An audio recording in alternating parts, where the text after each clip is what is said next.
Looks like a crazy party. Wait, is that Macklemore? Nah, that's my other roommate, Seth. Although, and hopefully he doesn't kill me, he does kind of look like Macklemore. Anyway, about 4 or 5 months into college, Steve, who you met back in Chapter 1, decided to move back home to take care of some affairs. So, in his place, Seth arrived, moving in from across the hall. It only made sense because he was at the crib so much it was like he already lived there anyway, plus we all got along. Why not make it official? The new lineup of Seth, Josh, and I made for an interesting dynamic. You see, even when Steve was there, I was the wild card. The quiet yet loud one. The weirdo. The musician. The neurotic. And the youngest. Now with Steve gone, who was a different brand of wild, but wild nonetheless, I looked even wilder since he wasn't there to distract people from how wild I really was. But we made it work. Probably because we were all big hip-hop fans, especially Seth. Lots of conversations with him about hip-hop. Which reminds me, I may get some of the details of this story wrong, but here goes.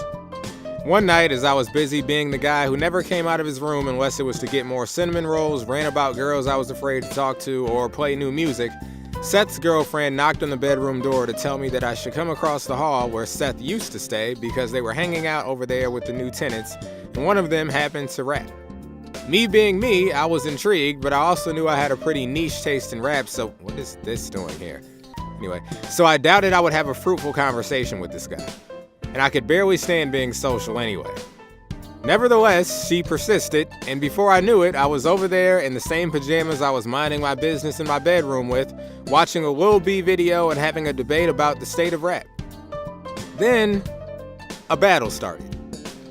When the dust cleared, I had defeated a guy who was much more intimidating than me and apparently Tracy McGrady's cousin in an impromptu freestyle rap battle while wearing those pajamas, shocking and impressing everyone who'd come to know me as the quiet weirdo who made quirky rap songs. Now, usually, this is the part where I'd insert the archival footage, but unfortunately, there isn't any. Just know it happened. Besides, when have I ever lied to you? As a consolation, I do have video of myself freestyling during that time period, albeit in jest about my academic performance during those first few months of school. It by no means depicts the focus and skill I displayed during the battle. In fact, it does the opposite. But hey, you can't ever say I tried to look cool all the time. I make some changes. See, my man Songa told me you already talked about the struggle. But, you know, the real dudes know the struggle ain't never over. That's only the first quarter. Let me tell you how it was. I had to make changes. You see, I got them 5 grades back. I had 4 A's, but that one last A made a dude feel whack. Why? It had a little hyphen at the end. I cried. Sat in my bed for like that whole week. I was off. Feeling like I needed to die, like I was dead. I mean, how did I only get the 89.5? Man. Hopping on that trolley. Maybe I shouldn't have been late that day we were studying. But that exam is running through my head. I can't escape it. My brain's so vacant. Only thinking about the second quarter. How I'm gonna save it. How I'm gonna... Let's do it.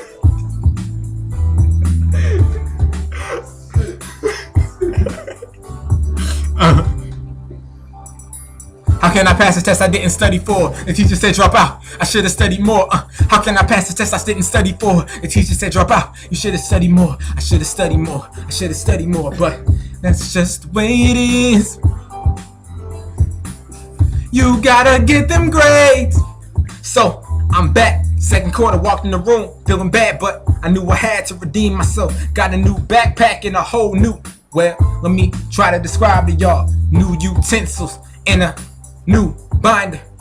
Like 5 subjects. I ain't trying to stunt, cause I know some of y'all only got 3 or maybe 1. But they got the folders and pockets too.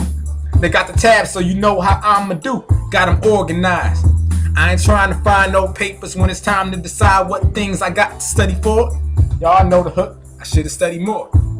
But this ain't the hook yet. We in the bridge, man. And you look upset cause your book ain't came yet. And you ordered it off Amazon. But that's just the way it is. You gotta get them grades. How can I pass this test I didn't study for? I should have studied more. How can I pass this test I didn't study for? The teacher said drop out. I should have studied more.